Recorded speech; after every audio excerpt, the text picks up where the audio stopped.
3 ദിവസത്തെ short crest പേസ്ട്രിയുടെ ക്ലാസ്സിൽ എന്തൊക്കെയാണ് പഠിപ്പിക്കുന്നതെന്ന് വെച്ചാൽ അതിൽ ടാർട്ട്, പൈ, ക്യുഷേ, ഫ്ലാൻ അങ്ങനെ ഡിഫറെൻറ്റ് ടൈപ്പിൽ വരുന്ന ക്രസ്റ്റുകളെല്ലാം ഈ ക്ലാസ്സിലുണ്ടാവും. ആപ്പിൾ പൈ പഠിപ്പിക്കുന്നുണ്ട്. അപ്പോൾ ആപ്പിൾ പൈയുടെ ഉള്ളിൽ വരുന്ന ആ ഒരു ഫില്ലിംഗ് ഒക്കെ എങ്ങനെയാണ് കറക്റ്റായിട്ട് കൊടുക്കേണ്ടതെന്നുള്ളതും അതിൻ്റെ ബേസ്, പൈയുടെ ബേസ് എങ്ങനെ ഉണ്ടാക്കേണ്ടതെന്നുള്ളതും ഉണ്ട്. പിന്നെ ബേക്കഡ് ചോക്ലേറ്റ് ടാർട്ടാണ് പിന്നെ വരുന്നത്. അപ്പോൾ ഇതിൽ ചോക്ലേറ്റിൻ്റെ കസ്റ്റാർഡാണ് ഫില്ലിങ്ങിനായിട്ട് നമ്മൾ യൂസ് ചെയ്യുന്നത്. അപ്പോൾ ഇതെല്ലാം തന്നെ ക്ലാസ്സിൽ ചോക്ലേറ്റ് കസ്റ്റാർഡൊക്കെ എങ്ങനെയാണ് ഉണ്ടാക്കേണ്ടതെന്നുള്ളതും ക്ലാസ്സിൽ പഠിപ്പിക്കും. അപ്പോൾ ടാർട്ടിൻ്റെ ബേസും ഉണ്ടാവും ക്ലാസ്സിൽ. പിന്നെ സിട്രസ് ടാർട്ട് ഉണ്ട്. സിട്രസ് ടാർട്ടിനകത്ത് നമ്മൾ യൂസ് ചെയ്യുന്നത് ലെമൺ കസ്റ്റാർഡാണ് യൂസ് ചെയ്യുന്നത്. അപ്പോൾ കസ്റ്റാർഡൊക്കെ എങ്ങനെയാണ് ലെമൺ കസ്റ്റാർഡ് ഉണ്ടാക്കുക എന്നുള്ളതും ക്ലാസ്സിൽ പഠിപ്പിക്കും.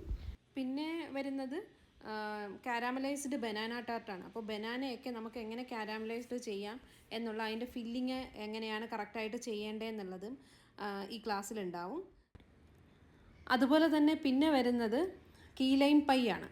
അതുപോലെ തന്നെ ബ്രൊക്കോളി ഫ്ലാൻ പഠിപ്പിക്കുന്നുണ്ട്. അത് നമുക്ക് പല ഫ്ലേവറുകളിലേക്ക് ചേഞ്ച് ചെയ്യാൻ പറ്റും. ചിക്കൻ അങ്ങനെ ഡിഫറെൻ്റ് ആയിട്ട് അതെല്ലാം വെജ്, നോൺ വെജ് അതെല്ലാം ക്ലാസ്സിൽ പറഞ്ഞു തരുന്നുണ്ട്. പിന്നെ ക്യുഷേ ഉണ്ട്. ഇൻട്രസ്റ്റഡ് ആണെങ്കിൽ എനിക്ക് വാട്സപ്പ് ചെയ്യുക. 7722077050 എന്നുള്ള നമ്പറിൽ എനിക്ക് വാട്സപ്പ് ചെയ്യുക. അപ്പോൾ ഡിഫറെൻറ്റ് ടൈപ്പിൽ വരുന്ന ഷോർട്ട് ക്രസ്റ്റ് പേസ്ട്രിയുടെ ക്ലാസ് 3 ദിവസത്തെ ക്ലാസ്സാണ്.